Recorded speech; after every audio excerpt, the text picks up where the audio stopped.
So we're just gonna go over basic single leg X sweep today. So this is the single leg X.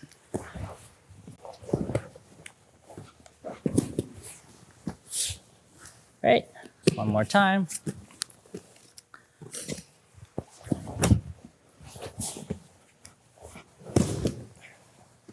Right, so again, very similar concept. You guys should be able to figure it out by now. In terms of, we're doing our engagement, so we're connecting. We're not just jumping in there feet first.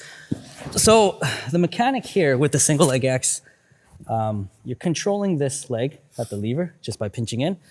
And the orientation of it is you kind of have your heel on the inside of his hip here, and your knee is up. Traditional old school single leg X was foot behind the same side butt cheek. In more modern times, you can play like kind of the Ashi Garami position, which is on the opposite kind of, they both work, it doesn't really matter. But the mechanic of what's going on is as I hip up and put weight into this corner, you're basically knocking back and controlling this lever.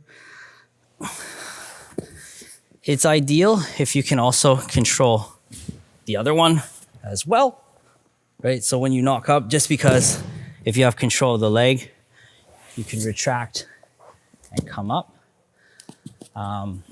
If you don't want to grab the leg, it's also okay to just check this, because what you don't want is if you don't do anything and he just pressures in forward, he can just come right through. But you'll be surprised that even here, just this little check here will stop him from coming forward. It's also very useful. So if I'm trying to knock him back, people will lean forward. So if I go back and he leans forward and step forward, it's like, I'm kind of in a pickle. But by just checking him a little bit, just below the knee here, it kind of prevents his forward movement. So if I rock him back, I will either be able to complete it,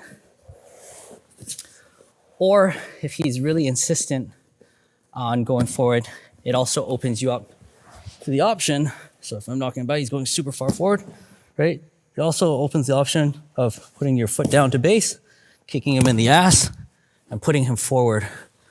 You can just put your foot into the crack of his knee here. And then because he's committed so far forward to this position, it's hard for him to come back. And then you can just easily kind of rotate and come up while still controlling the leg. So the mechanic's pretty similar to what most of the sweeps we've been doing anyway. It's just a control and a push. You kind of rotate a little bit off to the side so that you can kind of like this way. So if you're up, just like when we did that double ankle sweep where you're not I don't know what this push motion is. I don't know, it's weird and weak. But what I envision is when you're checking, I'm actually trying to lift my hips.